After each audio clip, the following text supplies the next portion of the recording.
Bueno, ahora sí retomamos el contacto con el doctor Isaac Pérez Villarreal, subsecretario de Salud de la Municipalidad de Río Cuarto. Doctor, bueno, como lo planteábamos, ¿qué es el síndrome urémico hemolítico y en qué condiciones se da?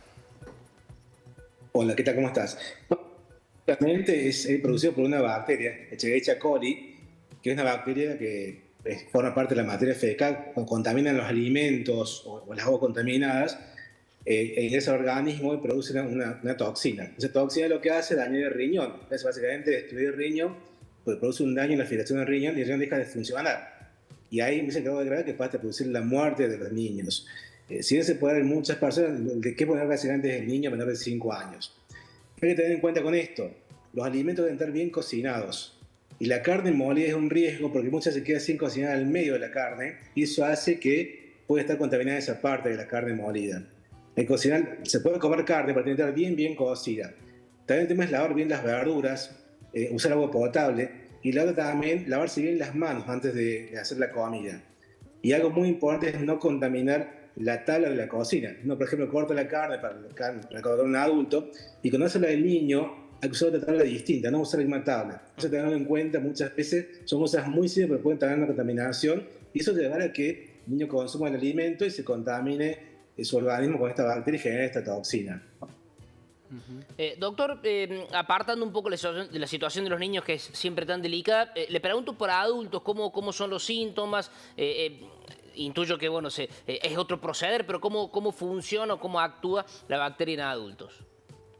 Básicamente en adultos no tanto daño, porque básicamente producen un cuadro de diarrea común y corriente. El niño tiene una vulnerabilidad por la toxina que produce. Por eso que además visto se muerte básicamente en niños y no en adultos. El niño está vulnerable por esa razón y por eso son casos graves, que dan daño renal que son muchas veces irreversibles o lentos y bueno, y puede pasar hasta la muerte. El adulto es distinto porque podemos defender de otra forma y no produce el daño que produce en el niño. Por esta razón es que encontramos siempre estos casos afectados a niños, sobre todo niños pequeños.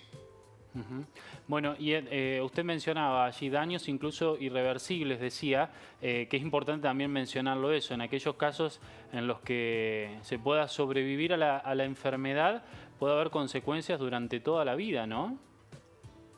Exactamente, muchos casos, por ser de mayoría, pueden cerrarse en forma favorable al paciente, pero otros casos pueden tener daño renal permanente y quedar en diálisis permanente, lo cual es una gran complicación. Y están los niños que también mueren porque producen un daño tan grande en el riñón que puede producir daño también multiorgánico y se da la muerte del niño también.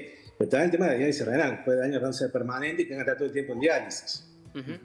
Pensando, no sé, otras situaciones que tienen que ver con la salud pública, semanas atrás decíamos lo del dengue, ahora esto, digo, qué importante dar desde el Estado estos mensajes de cómo proceder, de cómo actuar, porque son tareas sencillas en las cuales si uno cocina bien los alimentos, si uno no deja recipientes con agua, en el caso del dengue se evita, digo, que la población pueda entender rápidamente y fácilmente esto, ¿no? Digo, trabajos de ustedes como secretarios y demás, ¿no?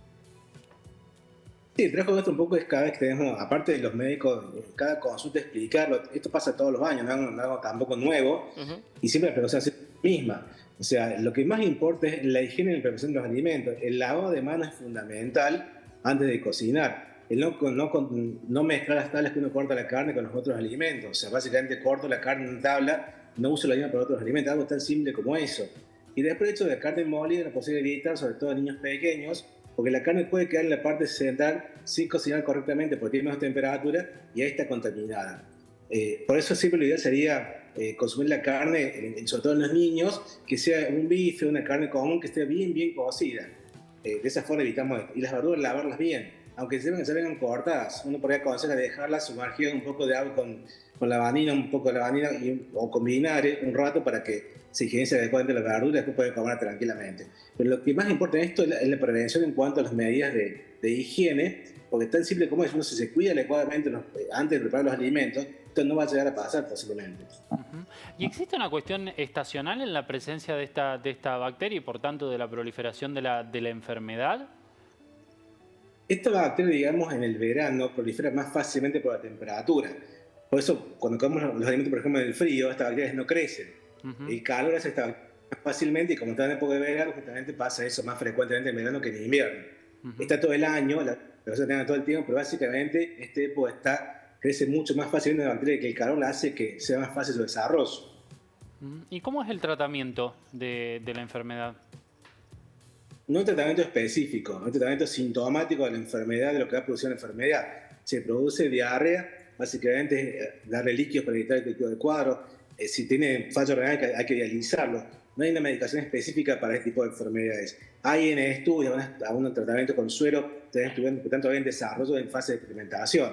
Pero no hay todavía nada específico para esta enfermedad. Puede seguramente prevenirla, lo que me queda como dato muy importante en este momento, evitándola. El tratamiento es sintomático. Tiene fiebre, bajar la temperatura, tiene diarrea, reponer líquido, tiene fallo renal, hacer la diálisis renal. O sea, el soporte enteramente de los síntomas, no un tratamiento específico para la enfermedad. Bien. Bueno, doctor, no sé si tienen aquí en Río Cuarto algún relevamiento de cómo nos encontramos respecto a la enfermedad, al menos en esta temporada, si han estado siguiendo desde la Secretaría de Salud. Hemos tenido un solo caso grave, como ya fue dicho muchas veces, una niñita de 2 años que falleció. Estamos trabajando mucho en todos los dispensarios en la prevención. Cuando hacemos otra enfermedad, los domicilios también prevención del dengue, también decimos esta enfermedad lo mismo. Hemos rebatido folletería, estamos todo el tiempo con la población. Digamos, repito lo que hacemos todos los años, pues esta enfermedad que se da todos los años de alguna forma, no es algo nuevo. Pero bueno, buscamos nuevamente en los consultorios, en todo el tiempo, de considerar este tipo de cosas, cómo prevenirla, no algo tan simple como la higiene de manos y el buen cuidado de la alimentación, de la comida. Estamos en este momento, como todas, buscando de prevenirla y vigilando los casos. Si alguien tiene un síntoma de esta enfermedad, cargar con debilidad, fatiga muscular, un tipo de diarrea, vayan rápidamente al médico. La enfermedad, mientras más rápido se va al médico, uno la trata precozmente, los signos de la gravedad son mucho menores, los casos son menos graves con el correr del tiempo. Si uno deja avanzar mucho la enfermedad, posible que llegue sí o sí a la diálisis. O sea, toma precozmente, es posible que no llegue a ser una enfermedad grave y se corte rápidamente. Bien, doctor Pérez Villarreal, muchas gracias por este tiempo con nosotros. Gracias a ustedes. Hasta luego. Hasta luego.